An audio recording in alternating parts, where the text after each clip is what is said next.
राजन का राज्य बहुत बड़ा था और उस राज्य में एक से एक विवेकशील, ज्ञानवान, बुद्धिवान सभी प्रकार के पुरुष विराजमान थे, लेकिन वहां मूर्ख कोई नहीं था। राजा ने सोचा कि ज्ञानियों के बीच में रह रह के और ज्ञानों की बात सुन सुन करके और कुछ मजा नहीं आ रहा है, तो क्या किया जाए। तो राजा ने एक युक्ति सोची और दूत से कहा कि एक मूर्ख पकड़ करके लेकर के आओ, जो महामूर्ख हो, और उसे लेकर के आओ। राजा के दूत गए और एक पेड़ के डाली पर बैठ करके एक व्यक्ति वह डाली को काट रहा था, यानी कि वे जिस डाली में बैठा हुआ था ना, उसी डाली को काट रहा था। राजा के दूतों ने देखा, मन में विचार किया कि इससे बड़ा मूर्ख दूसरा कोई नहीं हो सकता, इसी को पकड़ करके और ले जाया जाए।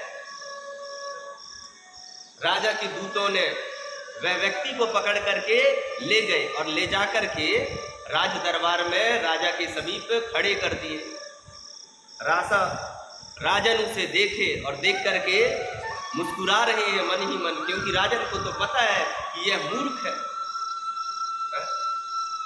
अब राजन ने उनसे एक सवाल पूछी, अब उस सवाल का भी उल्टा जवाब दे, तो सब ठहाके लगा के हंसे। पूरे सभा के जितने सभासद थे वे सब हंसने लगे। ऐसे ही राजा ने उस मूर्ख को अपने राज्य में, अपने राज दरबार की शोभा बढ़ाने के लिए रखा। किस चीज की शोभा? हास्य की शोभा। तुम रहोगे तो हमारे राज्य में सभी हंसते मुस्कुराते रहेंगे, हमारे सभा में सभी आनंदित रहेंगे, नहीं तो यहाँ केवल ज्ञान की बातें होती है और अपने अपने सब निकल लेते हैं। लेकिन तुम रहोगे तो यहाँ पे नित्य प्रतिदिन हंसी मजाक आदि भी होगा। ऐसे कह करके और वह मूर्ख प्राणी को राजन अपने राज दरबार पर रख लेते हैं। ऐसे करते करते नित्य प्रतिदिन वह मूर्ख आता और राजन उससे 2-3 प्रश्न करते और वह प्रश्न का उल्टा सीधा जवाब देता, और जैसे ही उल्टा सीधा जवाब मिलता वैसे ही सब ठहाके लगा के हंसते। ऐसे करते करते समय बीत गया, समय बीता और राजन की आयु समाप्त होने को आई।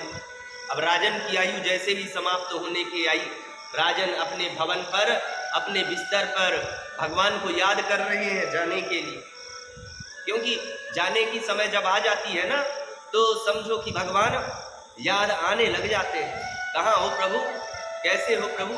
जन्म के समय में और मरण के समय में, ये 2 समय में मनुष्य किसी को याद करे या ना करे, लेकिन भगवान को हमेशा याद करता है। जन्म के समय में जब माता के गर्भ में वह रहता है तो उसे पूर्व जन्मित यानी पूरा वृतांत याद रहता है, और उसी वृतांत को याद कर करके और भगवान से प्रार्थना करते रहता है कि हे प्रभु, एक बार इस नरक से निकाल दो, उसके बाद कभी किसी प्रकार की कोई गलत काम नहीं करूंगा। इस प्रकार से वह मानव भगवान को याद करेगा और मरने के समय में भी कहता है कि भगवान, जो भी गलती हुई हो उसको क्षमा करो। इसी प्रकार राजन जाने की तैयारी में थे। अब सब राजन के दर्शन के लिए गए और वह मूर्ख भी गया, जिस मूर्ख को राजन ने अपनी राज दरबार पर रखा हुआ था, वह मूर्ख भी गया। अब मूर्ख जाकर के राजन के सामने में खड़ा हो गया। जैसे ही राजन के सामने में खड़ा हुआ, राजन उसकी ओर देखने लगे। मूर्ख ने कहा कि हे महाराज, आज कोई प्रश्न नहीं करेंगे क्या? महाराज शांत। अब भाई जाने के समय में कौन हंसी मजाक करे है? महाराज शांत। तो वह मूर्ख व्यक्ति कहता है राजन से कि हे राजन, आज मैं आपसे एक प्रश्न करता हूं, क्या आप मेरे प्रश्न का जवाब देंगे? राजन मन में विचार किए कि ये मूर्ख क्या पूछेगा, लेकिन फिर भी राजन ने कहा कि तुम बोलो क्या सवाल है। वह मूर्ख ने कहा कि हे राजन, जिस प्रकार आपने अपनी मनोरंजन के लिए, अपनी खुशी के लिए, हंसी के लिए जिस प्रकार मुझे यहाँ रख लिया, क्या आप मरने के बाद ऊपर जाएंगे तो ऊपर में क्या आपके हंसी और मजाक के लिए कोई होगा? क्या प्रबंध करके आपने रखा है पहले से है?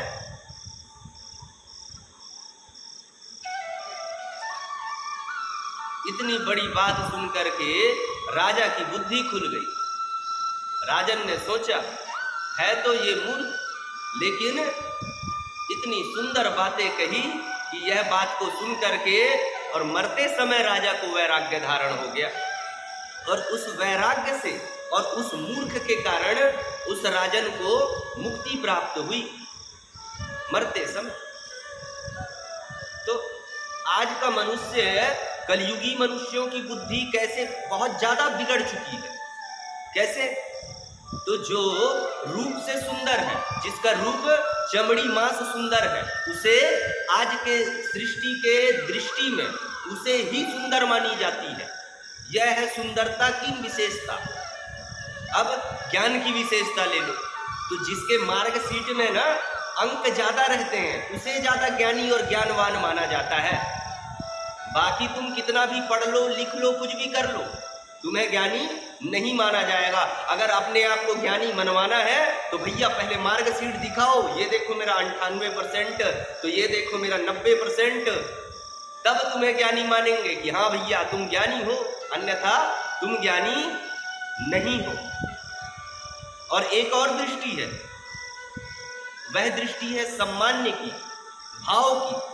तो आजकल के मानव किसको सम्मान्य देते हैं, किसको भाव देते हैं? जिसके पास में धन हो, संपत्ति हो, उसे सम्मान्य देते हैं और बाकी को नहीं। तुम बड़े हो तो अपने जगह में रहो भैया, हाँ, कोई सम्मान्य नहीं देने वाला है। और तुम कैसे भी हो, नीच भी हो, और तुम्हारे पास धन है तो तुम सम्मानित हो, और धन नहीं है तो तुम्हारे पास कुछ भी नहीं है। यह संसार तुम्हारा सम्मान्य भी नहीं करेगा। इस प्रकार हमारी कलयुगी जीवों की बुद्धि भ्रष्ट हो चुकी है।